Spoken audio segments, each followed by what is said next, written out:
Shikasta. A maior façanha do demônio é fazer que ninguém acredite nele.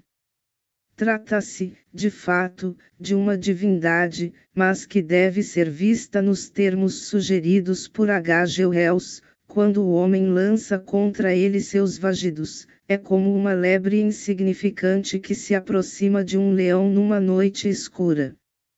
Pode ser que, afinal de contas, o Velho Testamento e outros textos sagrados não sejam um despropósito a ser ignorado. Essas são algumas das velhas ideias utilizadas por Doris Lessing em sua nova e audaciosa História da Terra.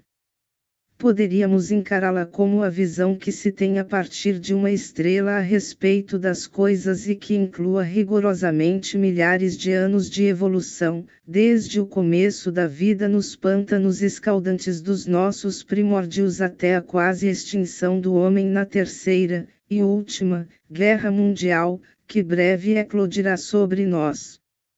Essa guerra é não só a vitória de Shamat, o demônio, como também sua derrota. O possível otimismo em tal situação pode ser definido como a capacidade de acreditar que 1% da humanidade conseguirá sobreviver a tamanha fúria, para dar início a um novo começo sob a orientação dos grandes à espera de seus tempos. Eles, os grandes esperam, ajustam e cuidam do desenvolvimento humano, recorrendo à introdução criteriosa de genes celestiais em épocas cruciais, ou à provisão de mensageiros e técnicos cuja tarefa é advertir e instruir. Na extraordinária carreira de Doris Lessing não há nenhuma obra mais ambiciosa ou espantosa do que essa. Shikasta se recusa a ser confinada na visão ocidental da história e da cultura, sugerindo assim que o Ocidente não é necessariamente julgado por outras culturas do modo tão lisonjeiro como ele mesmo se vê. Poderia ele ser classificado como uma ficção espacial? Talvez seja uma ficção espacial e sociológica, gênero híbrido que leva várias possibilidades reais e sociais às suas conclusões lógicas, a fim de que possamos examiná-las e, com determinação, recusá-las, modificá-las ou controlá-las. Quem tiver acompanhado a evolução de Doris Lessing reconhecerá, em seu primeiro livro da série visionária Canopus em Argos, Arquivos, algumas de suas mais antigas preocupações, agora transformadas e desenvolvidas na presente fase da idade espacial de impérios estelares, de planetas avariados, em expansão ou extinção, e de governo, ou desgoverno, celestial. Este romance marca, embora sem qualquer maniqueísmo, um retorno aos conceitos mais arcaicos, e até mesmo tradicionais, de confronto entre o bom e o mal, o escuro e o claro. Trata-se de uma visão tão forte e tão impressionante que certamente será reconhecida como um dos momentos capitais da ficção moderna. Doris Lessing nasceu na Pérsia, 1919, de pais ingleses, e foi levada para a África do Sul aos 5 anos.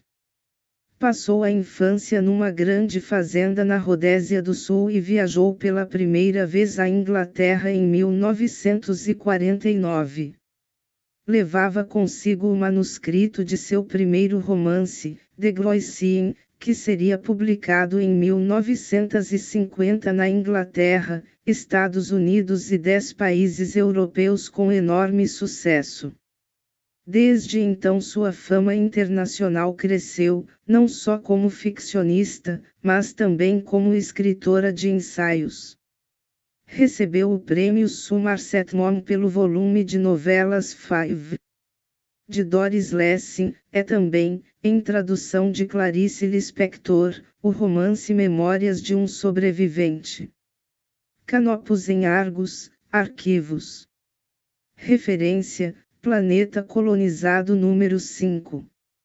Shikasta. Documentos pessoais, psicológicos, históricos sobre a visita de Horror George Sherban. Emissário grau 9.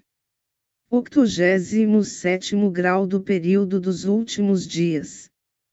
Para meu pai, que costumava sentar-se, hora após hora, noite após noite, do lado de fora de nossa casa, na África, observando as estrelas. Bem, dizia ele, se nos destruirmos, há muito mais no lugar de onde viemos. Shikasta é o primeiro romance da série intitulada Canopus em Argos, Arquivos. O segundo será Os Casamentos entre as Zonas 3, 4 e 5. O terceiro será As Experiências de Sirius. Observações preliminares. A ideia inicial era fazer de Shikasta um único livro, completo em si mesmo e que uma vez terminado teria esgotado o assunto. Mas, à medida que o escrevia foram surgindo novas ideias para outros livros, outras histórias, ao lado da satisfação de lançar-me livremente a um campo mais amplo, a novas perspectivas, novos assuntos. Era evidente que havia criado, ou talvez encontrado, um novo mundo, um reino onde o destino mesquinho dos planetas, para não falar dos indivíduos, é apenas um aspecto da evolução cósmica expressa pelas rivalidades e interação dos grandes impérios galácticos, Canopus, Sirius e seu inimigo, o Império Putchora, com o planeta criminoso Shamat. Sinto-me como se me tivessem dado liberdade para agir e realizar novas experiências, ao sabor da vontade, e ser, ao mesmo tempo, tão tradicional quanto quiser. O segundo livro da série, The Marriage Between Zones 3, 4 and 5, é, na verdade, uma fábula, um mito. É, por estranho que pareça, mais realista. Costuma-se dizer que os escritores de ficção atualmente ultrapassam todos os limites do romance realista porque tudo à nossa volta torna-se mais estranho a cada dia que passa, mais fantástico e incrível. Já houve um tempo, não muito distante, em que os escritores eram acusados de exagero, de se valer em excesso da coincidência ou do improvável. Agora, os próprios escritores alegam que a realidade equipara-se às nossas fantasias mais desenfreadas. Por exemplo, no livro The Memoirs of a Survivor, inventei um animal metade gato, metade cão, e logo depois li que os cientistas estavam fazendo experiências com esse tipo de híbrido. Sim, acredito que é possível, e não apenas aos escritores, nos ligarmos a uma supermente, ou não-mente, ou inconsciente, ou seja lá o que for, e que isso pode explicar grande parte das improbabilidades e coincidências. O antigo romance realista modifica-se também sob a influência do gênero literário livremente definido como ficção espacial. Muitos lamentam esse fato. Eu fazia uma palestra nos Estados Unidos e a professora que presidia a mesa, cujo único defeito talvez fosse um apego exagerado aos chavões acadêmicos, interrompeu-me dizendo: se fosse minha aluna, jamais permitiria que fizesse isso. Naturalmente, nem todos acham isso engraçado. Eu estava justamente dizendo que a ficção espacial, ao lado da ficção científica, representa hoje o ramo mais original da literatura, é criativa e cheia de espírito, deu vida nova a todos os gêneros literários, e que os literatos acadêmicos e eruditos cometem um erro tentando ignorá-la ou adotando uma atitude paternalista, o que, naturalmente, é o que se espera deles. Esse conceito tende a se tornar a própria matéria da ortodoxia. Acho que é errado colocar um romance sério em uma estante e, digamos, Ersten Last Man, em outra. Que maravilhoso fenômeno essa eclosão do nada, da ficção científica e da ficção espacial, inesperada, como sempre acontece quando a mente humana sente necessidade de se expandir, desta vez na direção das estrelas, das galáxias e quem sabe o que mais. Esses deslumbrados traçaram o mapa do nosso mundo, contaram o que estava realmente acontecendo, de um modo sem precedentes, descreveram nosso triste presente há muito tempo, quando era ainda futuro e quando os porta-vozes oficiais da ciência diziam que tudo o que estava acontecendo era impossível, desempenharam o papel inglório e indispensável, pelo menos no começo, do filho ilegítimo desprezado, ao qual é permitido dizer as verdades que os irmãos respeitáveis não ousavam revelar, ou melhor, não conseguiam ver com clareza por causa da sua respeitabilidade. Exploraram também as literaturas sagradas do mundo com a mesma audácia com que levam a conclusões lógicas as possibilidades científicas e sociais. Devemos muito a eles. Shikasta, como muitos outros livros do gênero, tem como ponto de partida o Velho Testamento. Costumamos ignorar o Velho Testamento porque Jeová, ou Javé, não pensa ou age como um assistente social. H. G. Wells disse que, quando o homem solta o seu brado insignificante a Deus, pedindo, dai-me, dai-me, dai-me, é como uma lebre aconchegando-se ao leão em uma noite escura. Ou qualquer coisa assim. As literaturas sagradas de todas as raças e nações têm muito em comum. Podem quase ser encaradas como produtos de uma única mente. É possível que estejamos cometendo um erro ao considerá-las como fósseis estranhos de um passado morto.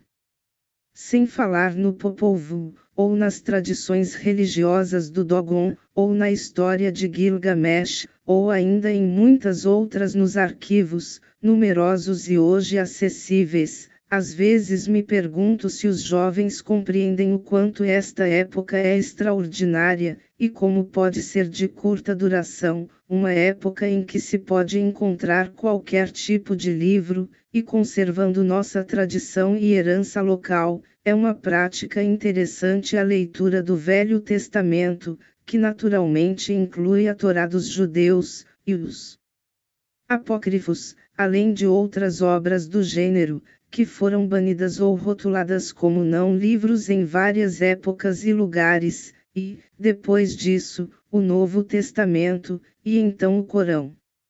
Há quem acredite que jamais existiu mais de um livro do Oriente Médio. 7 de novembro de 1978. Doris Lessing. Canopus em Argos, Arquivos. Referência, Planeta Colonizado número 5. Shikasta. Eoror foi considerado apto a representar nossos emissários em Shikasta, que foram muitos, e que desempenharam múltiplas funções. Para compilar documentos destinados a apresentar um quadro geral de Shikasta, para uso dos alunos do primeiro ano do Reino Colonial Canopiano. Relatório de Eoror. Fui enviado a diversas missões às nossas colônias, em vários planetas. Crises de toda espécie e missão familiares. Trabalhei em situações de emergência, que constituíam ameaça às espécies, bem como em programas cuidadosamente preparados. Mais de uma vez experimentei o que significa aceitar o fracasso final e irreversível, em tentativas ou experiências relacionadas a criaturas que possuem, no seu íntimo, o potencial de desenvolvimento sonhado, planejam e de súbito, finis. O fim. O chamado da vida transformando-se, aos poucos, em silêncio. Contudo, a capacidade de minimizar as perdas exige uma determinação bem diversa da paciência obstinada necessária para suportar o atrito, o esvaziamento contínuo da substância através dos séculos, dos milênios, restando, no fim de tudo, apenas um brilho esmaecido. O desalento tem graus e qualidades. Sugiro que nem todos são inúteis. Deve ser registrado o posicionamento mental de um servo. Sou um pequeno funcionário da força-tarefa, e, como tal, cumpro o meu dever. Isso não significa que não tenha direito, como todos nós, de dizer basta. Leis não codificadas, consuetudinárias, invisíveis garantem esse direito. E eu diria que essas leis podem ser resumidas em uma única palavra: amor. É o que sinto e sei que muitos outros também sentem. No nosso serviço colonial, muitos são os que têm um ponto de vista diferente. Um dos meus objetivos, ao registrar conceitos que talvez ultrapassem os limites do estritamente necessário, é justificar o que, afinal de contas, é a opinião da maioria dos habitantes de Canopus sobre Shikasta, isto é, que é digno do nosso tempo e do nosso trabalho. Tentarei esclarecer alguns pontos. Outros virão depois de mim e certamente estudarão esses relatórios como eu estudei, tantas vezes, os relatórios dos que me precederão. Quando se registra um acontecimento ou um estado de espírito, nem sempre se pode prever como serão interpretados 10.000 anos depois, por exemplo. As coisas mudam. É a única certeza que temos. Entre todas as minhas embaixadas, a de Shikasta foi a pior. Para ser franco, quase não pensei nela desde aquela época. Não queria me lembrar, conviver com a memória de um erro inevitável, não nos faz bem. Este é um universo catastrófico, e sempre tem sido, sujeito a súbitas reversões, desordens, mudanças, cataclismos, onde a alegria não passa de uma melodia da substância remoldada, sob pressão, em novas formas de desenhos.